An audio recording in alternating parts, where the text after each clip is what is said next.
The continuing Ukrainian Kursk offensive has taken all by surprise.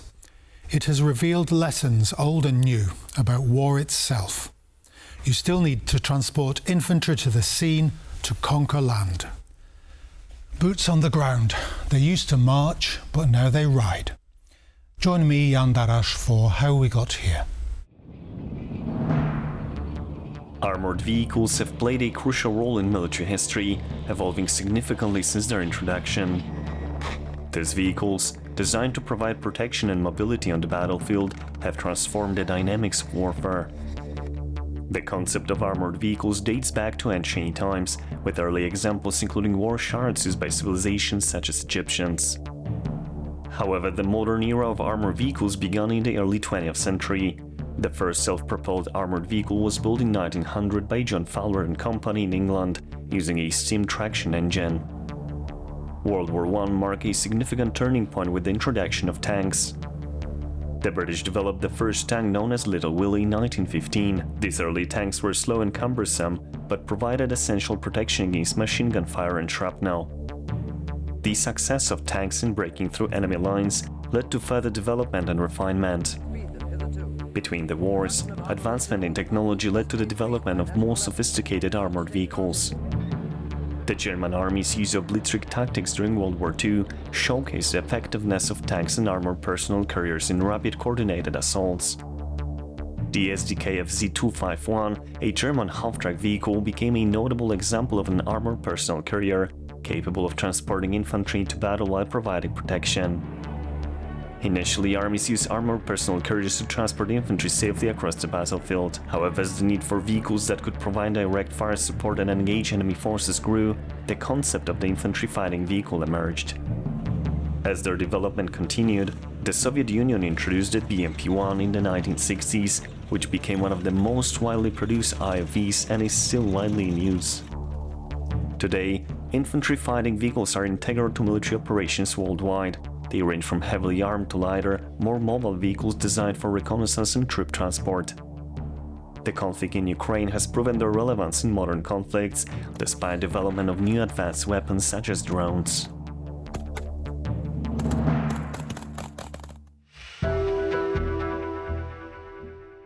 Our guest today is Damian Ratka, Senior Editor at Defence 24. Welcome to the programme. Hello.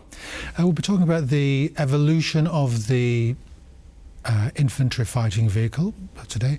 Where did this idea of carrying infantry into battle evolve and start? When we talk about armored personnel carrier or infantry fighting vehicle, in a modern sense, then First World War. So some large tanks developed in United Kingdom were developed as armored personnel carriers. Obviously, this was a very early idea. We cannot talk about ergonomics in this sense because it was pretty much a slightly redesigned heavy tank. However, idea didn't become extinct after the Great War. During interwar period and during the Second World War, there were several different ideas. The most popular during the Second World War was the half-track.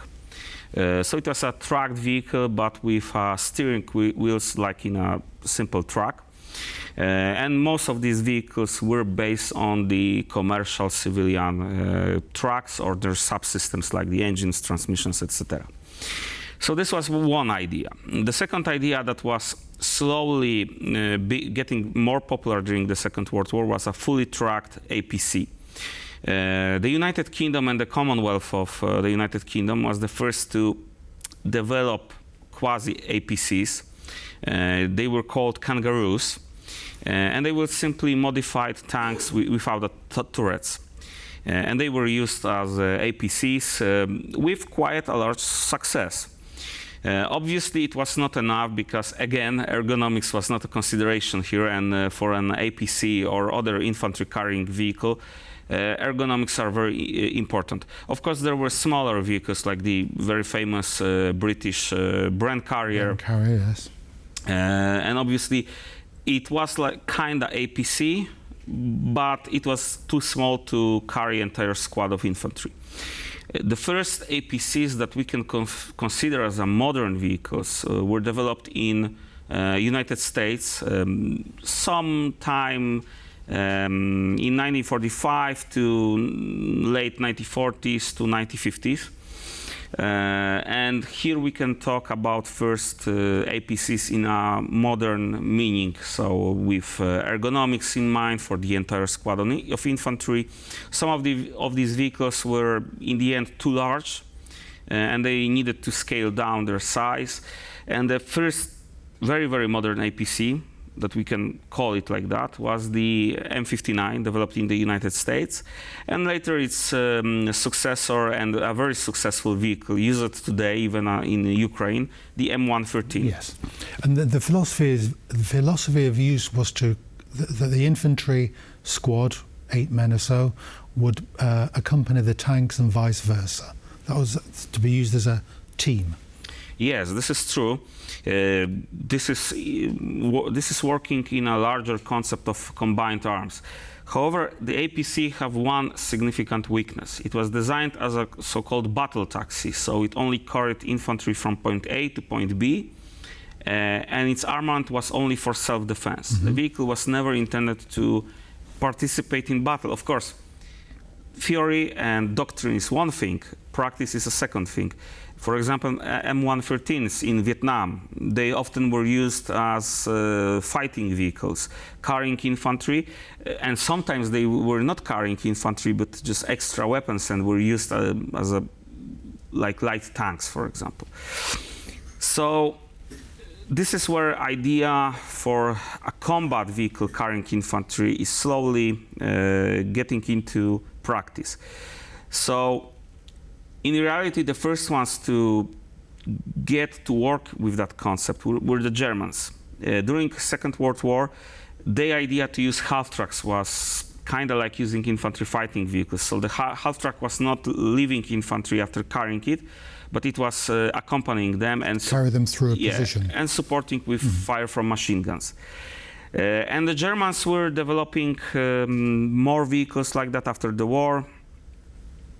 There is a dispute among specialists if the first infantry fighting vehicle was of the German origin or the Soviet origin. But in general, it is considered that the first true infantry fighting vehicle was the BMP-1 developed in Soviet Union. So what is the difference between the APC and the IFV? The IFV have a heavier armament. The armor protection here is not the main difference, because often it's like either they have the same armor protection, or sometimes even the APC can have a heavier armor protection. But the armament here is the key. So the BMP was designed in the philosophy that it will not only support infantry against soft targets, like the infantry, non-armored vehicles or light armored vehicles, but it was designed to also fight with heavy armored vehicles like tanks. Obviously, its armament, even at the time of its inception, was not very modern. The 2A28 Grom gun launcher, because it's not a gun and it's not a launcher, it's a combined weapon, firing something like RPG grenades with rocket propulsion. It is not very accurate, especially at longer distances. It has a very slow rate of fire. And it's in general a very problematic weapon. It's not stabilized, so the vehicle cannot provide accurate fire cover on the move. It is also armed with anti-tank guided missiles. The Malutka missile, it's very old technology. It's manually guided, so it's not very accurate. But it had that heavy weaponry that can provide support for the infantry. So if you're exposed on the battlefield, it must be a psychological benefit to have a tank with a heavier, or not necessarily a real tank, but a kind of a half tank supporting you in your assault. Mm-hmm, yes, and another difference between the APC and the IFV, this difference is kind of not existent today, but back then it was the capability for the infantry squad carried by the vehicle to use their own weapons from the inside of vehicle, because there was that concept of nuclear battlefield. so that infantry squad also need to be protected and in the same time also able to fight from the interior of the vehicle. And also in a kind of NBC nuclear yes. Environment. Right now it's not used anymore because the firing ports for the infantry weapons were making the armor weaker. And over time, when the vehicles get more and more armored, they will simply abandon these ideas. And of course, here we come to the next step of evolution, because on the one hand, we have lighter IFVs and APCs that are amphibious, and we have heavier ones that are not amphibious, and their main goal is to better protect the crew and the infantry inside. Is this like the Bradley vehicle? For example, the Bradley is interesting. Expensive and heavy. Yes, but the Bradley is a very interesting example because the first two versions, the M2 and M2A1, were amphibious. They were lighter armored. From the M2A2 variant, the amphibious capability was dropped, and more armor was mounted on the vehicle. The Bradley is also interesting because it's the first IFV with kind of composite armor on it. It is a composition of the aluminum armor as a base structure, and on top of it, it's mounted the high hardness steel plates. And then on top of that, also explosive reactive armor can be mounted. What's the state of the status of the IFV at the moment? Is it going through? Is it still basically a tracked vehicle, or is it adopting these wheeled variants to be faster on the roads? It depends. What is it going to do with it? It depends on the army. For example, the U.S. Army, the Polish Army, the Germans, also the Koreans, Russians. They tend to use IFVs in tracked variants. But for example, the France, right now, United Kingdom, slowly moving in that direction, is to use wheeled IFVs. And of course, there is a hybrid system, like in Poland, where we have the wheeled Rosomak. It's called APC formally, but in reality, it is wheeled IFV. And then we are working right now on the Borsuk tracked IFV. So it really depends on the doctrine that each army have. The French, for a very long time, only were focused on Africa. So they tended to use lighter vehicles and wheeled ones that are skid over the desert. Yeah, and they're cheaper in exploitation. Then again, Ukraine proved one thing, that in a real war where there is a very difficult terrain, a lot of mud, wheels never beat trucks. So the tracked vehicles are very important. And then again, we also have a class of vehicles that are developed from some time, the heavy IFV. So the heavy IFV can only be tracked one. The prime example of a heavy IFV is the Israeli Nammer. Actually, it have the basic APC variant, so it have a lighter armament. And there is a work on the IFV with unmanned turret, with autocannon, ATGMs, and machine gun. And then again, we have Europe, where there is the German Puma IFV, which also can be classified as a heavy IFV, and Poland, with its own project for a heavy IFV. Pick up on your point about the wheel versus the track. The track is superior in Europe.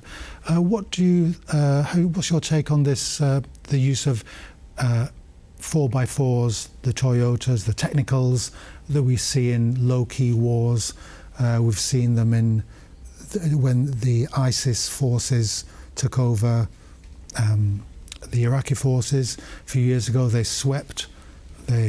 outflanked their slower opponents using the Technicals rather than like the Tachanki we used here on the Eastern Front. Does that have a future, or is that a weapon of desperation? You just take any vehicle you can, paint it green, put a gun on it, and use it that way? The Technical is more a weapon of desperation, but not exactly. It is more... it shows the lack of resources, because the normal armies that are well-funded are also using light 4x4s. Like, for example, the US Army have the Humvees, They have the JLTVs, the MATVs, so various armored and armed lighter 4x4s. But one need to remember that these lighter vehicles, okay, maybe they can outflank the heavier vehicles, but in direct combat, they will never be able to compete with them. They are used for different purposes, not direct assaults, not direct combat, more to move some mobile forces on the flanks, take some terrain, maybe make some diversion, that kind of stuff. Are they useful? Definitely, but they are not a replacement for a heavier vehicle. Final question to Mr. Ratka. What is we hear about quality versus quantity. Are we entering an age where we just gold plate all the IFVs and the new vehicles, or does the army need to have lots of cheap, almost expendable kit? This is an interesting question. I will return here to 1980s. So in the 1980s, obviously on the one hand we have the Warsaw Pact. We have the Soviet Union producing a lot of cheaper vehicles. They were not exactly less advanced. Sometimes they were even more complex in design than the Western ones. However, they were producing a lot of them. Yes. In the West, we had a kind of situation of two speeds. So on the one hand, we have Europe that is producing rather small quantities of vehicles, but compared to these days, these were still large production batches. And then we have the United States. So the United States at some point understood that we can have a quality, but we can have quantity in the same time. So if we look at the production scale of M2 Bradley, of the M1 Abrams, of course, these armored vehicles were produced maybe in less quantities than the Soviets, but in much larger quantities than Europeans. So it is possible to have both of these worlds. Of course, you need to be reasonable to not tip the scale yes. in one or the other side. So I think it is possible and it is necessary. The problem of majority of NATO, especially here in Europe, is that there is no reserves. The production batches are very small, only to fulfill the needs of the standing units and not create the reserve pool. And this is the big problem. If we will not create reserves, then during the war, hopefully it would never happen. Yes, but the attrition is yes, the problem with the attrition. Yes. And there is another problem, the cost of manufacturing. The more you manufacture, the costs of manufacturing are going down. This is the economy of scale. So the Americans understand this, and they try to manufacture as many vehicles as is possible, both for their own army, for the exports, for the reserves. If we don't do it in Europe, then sorry. Right. Well, I hope we'll have time to return to the European military-industrial situation, but for the time being, thank you very much for coming on to the programme. Thank you very much. So that was Damian Ratka, and do join us next time for How We Got Here.